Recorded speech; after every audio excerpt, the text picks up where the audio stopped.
સુરતના વેસુ પોલીસ સ્ટેશનમાં યુવકના મોતનો કેસ સામે આવ્યો છે। સુરતના વેસુથી હાલ મહત્વપૂર્ણ વિગતો સામે આવે છે, જ્યાં પોલીસ કસ્ટડીમાં યુવકનું રહસ્યમય મોત થયું હતું। પોલીસ કે પબ્લિકના મારથી મોત થયાનો આક્ષેપો કરવામાં આવ્યા છે, ત્યારે મૃતક સાગરના મૃતદેહનું ફોરેન્સિક પોસ્ટમોર્ટમ કરવામાં આવ્યું છે। માથાના ભાગે બોથડ પદાર્થથી ઈજા પહોંચી છે। તબીબોએ પ્રાથમિક ખુલાસો કર્યો હોવાનું સામે આવ્યું છે, ત્યારે પોલીસ તપાસ બાદ સમગ્ર હકીકત બહાર આવશે।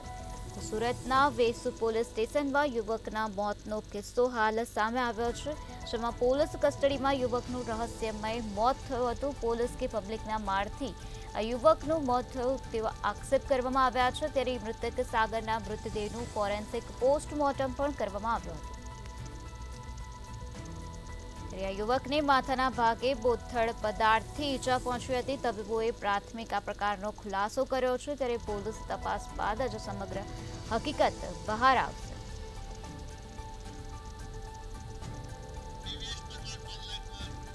આજ મુદ્દે વધુ માહિતી આપવા માટે આપણી સાથે સંવાદદાતા દિવ્યેશ પરમાર જોડાઈ ગયા છે।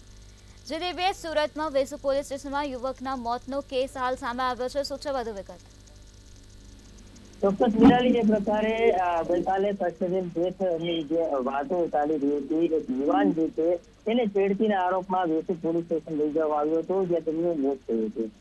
અગર ઘટનાની વાત કરીએ તો આ જે યુવાન છે તે એક યુવતી સાથે છેડતી કરી હોવાના આરોપ યુવાન પર લાગ્યા હતા, અને ત્યારે જે સ્થાનિક લોકો એકઠા થયા હતા ને, તો એવું હતું તો એના યુવાનને માર માર્યો હતો। માર માર્યા બાદ પોલીસને સોંપી દેતા પોલીસ સ્ટેશન લઈ ગઈ હતી। તે દરમિયાન યુવાન અચાનક જ ઢળી પડ્યો હતો, અને આ યુવાન જે છે તે મોતને ભેટ્યો હતો। આ સમગ્ર મામલે હાલ કહી શકાય કે પોલીસે જે છે તે તપાસ શરૂ કરાવી હતી, અને પોલીસે લાશને પીએમ હોસ્પિટલ ખસેડી હતી। આ દરમિયાન જે પોલીસ છે તેમણે મામલતદારની હાજરીમાં જ તેમનું પંચનામું પણ કરાવ્યું હતું, અને ત્યારબાદ ફોરેન્સિક પીએમ પણ કરાવ્યું હતું।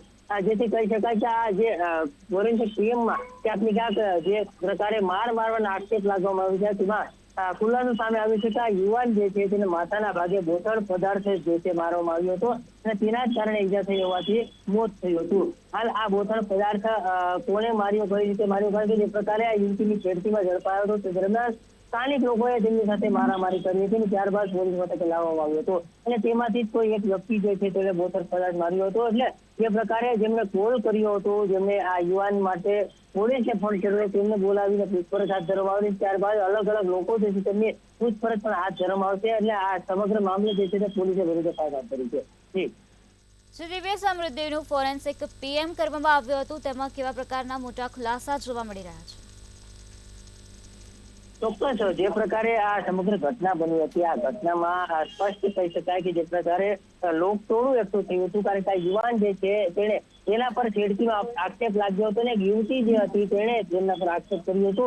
એપાર્ટમેન્ટની નીચે ઉદ્યોગો વિગત ચેનચાળા જે છે કરતો હતો, તેથી સ્થાનિક લોકોએ તેને ઝડપી પાડી અને મૂંઢમાર માર્યો હતો। ત્યારબાદ પોલીસને જાણ કરવામાં આવી હતી, અને પોલીસ જેવી આ યુવાનને પોલીસ મથકે લઈ ગઈ હતી, જવાબ લખાવતી હતી, તે દરમિયાન યુવક ઢળે ચડ્યો હતો, અને યુવકને 108ની મદદથી હોસ્પિટલ ખસેડવામાં આવ્યો હતો। તો કે તે દરમિયાન યુવક જે છે તેને મૃત જાહેર કર્યો હતો, અને તેથી જ આ પેનલ પીએમ જે છે તે સમગ્ર મામલે તેમનું કરવામાં આવ્યું હતું, કારણ કે જે પ્રકારે આ પેનલ પીએમ કરવામાં આવે ત્યારે મોતનું સાચું કારણ જે છે તે સામે આવતું હોય છે। જ્યારે આ પેનલ પીએમ થકી તેમાં સ્પષ્ટ સામે આવ્યું છે કે માથાના ભાગે કોઈ પણ વ્યક્તિએ બોથડ પદાર્થથી ઈજા કરી હતી, અને તેના કારણે યુવાન જે છે તેનું મોત થયું છે। એટલે સમગ્ર મામલે કહી શકાય કે જે પ્રકારે પોલીસે જે છે તે અલગ અલગ લોકોને બોલાવી તેના નિવેદન લેવાની શરૂ કરી છે, અને નિવેદન બાદ સત્યાવીસ બહાર આવશે કે કયા વ્યક્તિએ તેમને જે પ્રકારે બોથડ પદાર્થ માર્યો હતો અને કોણ હતું એ, કારણ કે ભીડ હતી અને ભીડમાંથી કોઈએ માર્યું હોય તે પ્રકારની જે સમગ્ર મામલે પોલીસ તેની તપાસ કરી છે, ને એક શંકાની થોડી જાય છે તે પોલીસ પર પણ ઉઠી રહી હતી, પરંતુ જે પ્રકારે